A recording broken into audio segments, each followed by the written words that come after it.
Barselona Atletico Madridni 3-1 hisobida yutdi. Va shu o'yindan oldin o'zi Barselonada ko'p problemalar bor edi sostav bilan.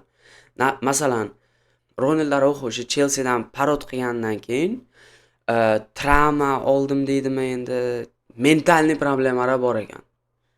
Tasavvur qilyapsizmi? Barselona kapitani mentalniy problemasi bor ekan. Ikkinchidan Frenkie de Jong. Frenkie de Jongda ichki o'sha oshqozon problemalari bor ekan o'yindan oldin. Chelseadan bilmadim Londonda nima bo'lgan. Frenkie de Jong ketdi, shu bilan o'ynamayapti. Ronald Araujo ham shunday. Lekin Frenkie de Jong unchalik gapirmayman, chunki Frenkie de Jong hammamiz tushunamiz, qornimiz og'risa u qanday bo'lishini. Va ana shunaqa problemalar borligi uchun Erik Garcia yarim himoyaga o'tdi va Gerard Martin aka Gerard Maldini chap himoyaga Kubarsiga o'tmoqda va men uchun Gerard Martin 1000 marta yaxshiroq Araujodan ko'ra. Chunki Gerard Martin to'g'ri Araujodek prям dahshat защитник bo'lmasligi mumkin, lekin u o'sha pasi bor, o'yinni o'qqa olishi bor. Shuning uchun Kubarsiga realni dahshat naparnik bo'lyapti. Endi Inigo Masuno potensial bor. O'yin boshlanishi bilan Atleticoning plani o'sha har doimgidek kompaktniy bo'lish, bir ikkita kontrataka o'tib ketish va Simeonening plani to'g'risini aytsam menga yoqdi. Endi chunki Barselonani hozirgi holatida ikki yo'l bilan yutsa bo'ladi. Agarda Chelseada sizda ko'p fizически ko'p futbolist bo'lsa, просто pressing bilan o'ldirib qo'yishingiz mumkin yoki mana shu bitta ikkita kontrataka bilan yutib ketishingiz mumkin. Sevilla shunday yutdi Barselonani. Chelsea esa просто pressing bilan o'ldirib qo'ydi Barselona. Atletico esa salgina o'sha o'zini tam kompaktni orqaga qaytamiz, bir ikkita kontrataka va Bayernni gol urdi shunday qilib. Kubarsi salgina qiynalyapti, baribir o'sha ofsaydni liniya bilan. No, mayli, bu ofsaydni liniya bo'lib turadi, boshqa iloji yo'q. Просто chidash kerak bo'ldi. Dani Olmo hamda Pedri o'yinning eng zo'r o'yinchilaridan biri men uchun, chunki Dani Olmo nakoniec o'zini formasiga qaytmoqda, xudoga shukr. Pedri endi Pedri haqida gapirishim shart emas, просто o'yinni kontrol qilishi, qanday u o'yinni shunchalik bitta oyog'iga tegsa ko'ptok tinchlanishi просто geniy. Rafinha. Rafinha qaytdi, Barselonaning o'sha xarakteri qaytdi, o'ziga bo'lgan ishonch qaytdi Barselonaning. O'zi Barselonada faqatgina 60 minut vaqti bor edi, shtobi nimadir rezultat qilishga. Chunki Barselonani futbolistlari, Pedri hamda Rafinha eng asosiy futbolisi, ikkita Lamine Yamal unchalik asosiy emas hozircha. Ana shu ikkita futbolist, Pedri hamda Rafinha faqatgina 60 yo maksimum 70 daqiqa o'ynadi va shunday o'ynashdi o'zi ikkalasi ham. O'sha 70 daqiqada Barselona dahshat o'ynadi va o'sha 70-daqiqadan keyin 20 daqiqada Barselona umuman o'chib qoldi desak ham bo'ladi. Casado chiqdi, Dro chiqdi, himoyada Christensen chiqdi. To'g'ri bilmadim, Flickda nima problemasi bor Christensen bilan. Normalniy защитник nimaga chiqarmaydi? Normal. Atleticoda esa o'sha именно наоборот edi planni. O'sha 60 daqiqadan keyin buni zaminalari ko'p edi. Simeone shunga qarab kelayotgan edi.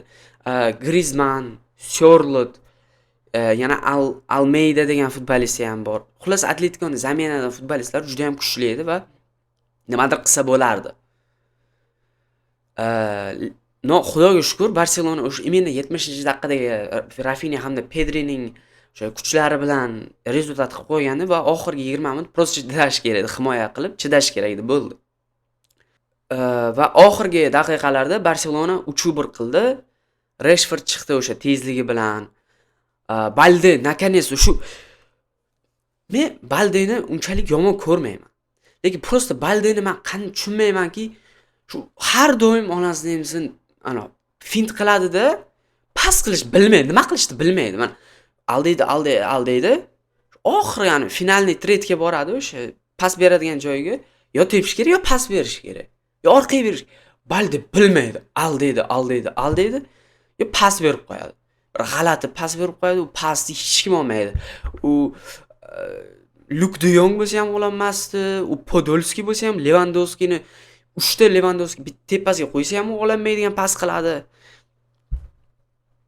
Xudoga shukr, o'sha 3-golda o'sha hech kim bo'lmaganda Balde normalniy pas berdi va Ferrari Torres easy o'zi hal qilib tashadi 3-1.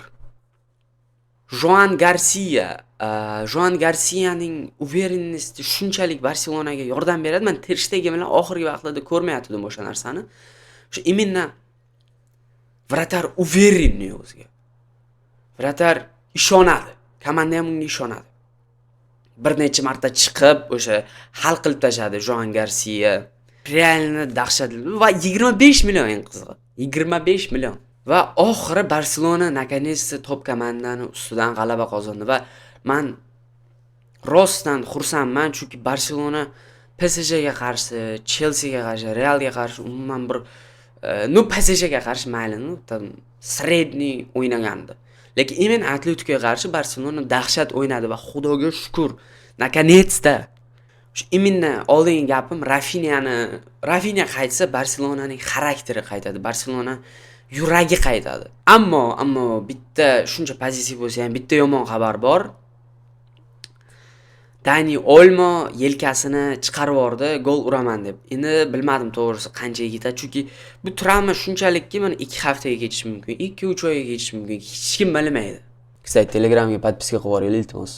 O'yinni yutganimizdan keyin Hansi Flickning o'sha kulgisi realni ma'noni qordi, chunki Hansi Flick oldingi o'yinda to'g'risi uchib qolgan edi. Men qo'rqib qoldim, chunki men o'ylayotgandim o'sha bu Hansi Flick shu sezondan keyin ketadi.